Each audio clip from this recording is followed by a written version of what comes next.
আলহামদুলিল্লাহ আমাদের 22 রোজা শেষ। আমাদের আজকে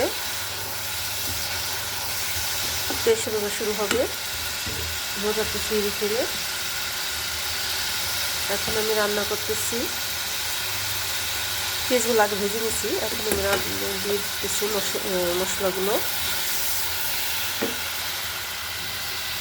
রান্না করব জেশ মাছ। এই হলো জেশ মাছ, এই দেশে লেবাননে জেশ মাছ। সিম দিয়ে, আলু দিয়ে, বেগুন, মূলা দিয়ে মাছগুলো রান্না করব। সাথে থাকুন। দিয়ে দিচ্ছি ধনের গুঁড়ো, দিয়ে দিচ্ছি মরিচের গুঁড়ো, দিয়ে দিচ্ছি জিরের গুঁড়ো। পরিমাণ করে মশলাগুলো দিবেন, তাহলে সব থেকে ভালো হবে। বেশিও হবে না, কমও হবে না। সাথে দিয়ে দিচ্ছি একটু পানি। মশলাগুলো ভালোভাবে নেড়ে চেড়ে কষিয়ে নিতে হবে।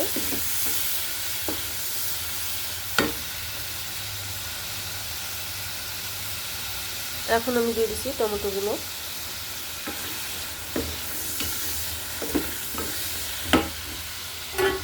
মাছগুলো প্রথমে তো আমি ভেজে নিচ্ছি, এখন আবার কষিয়ে দেব টমেটোর সাথে।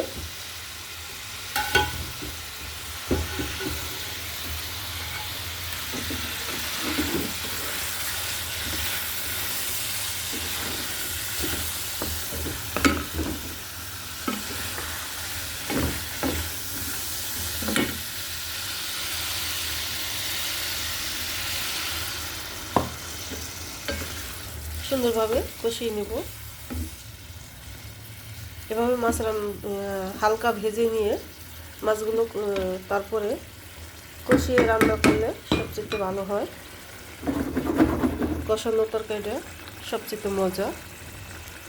মাছগুলো আমার কষানো হয়ে গেছে, এখন আমি উঠিয়ে নেব টমেটো সহ।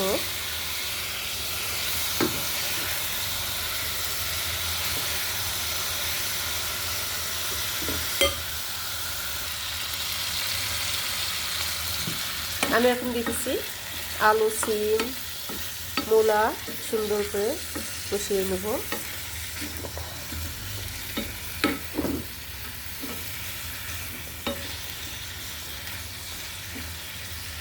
এখন ঢাকনা দিয়ে দমে রেখে দেবো 10 মিনিট। 5 মিনিট পরে চলে আসলাম।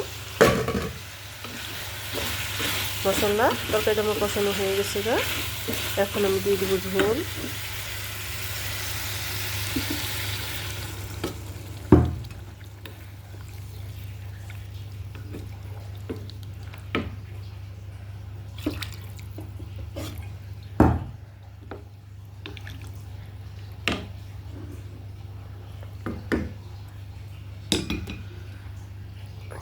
তরকারিটা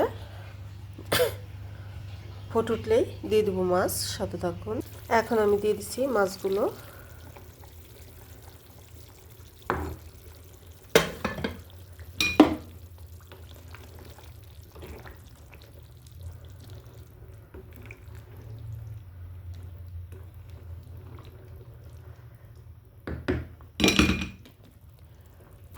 তরকারিটা এখন আবার আমি দমে রেখে দেবো 20 মিনিট।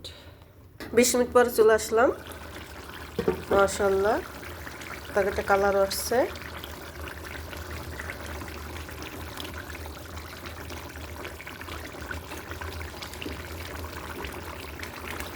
তরকারিটা হয়ে গেছে।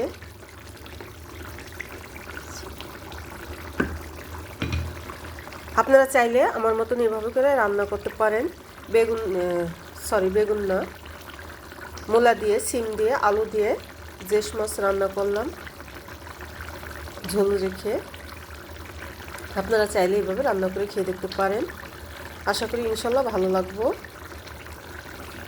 আমার রান্নার ভিডিওটা কেমন হলো, ভালো লাগলে সবাই লাইক দিন, কমেন্ট করেন, শেয়ার দিন। তো ভালো থাকেন, সুস্থ থাকেন। খোদা হাফেজ।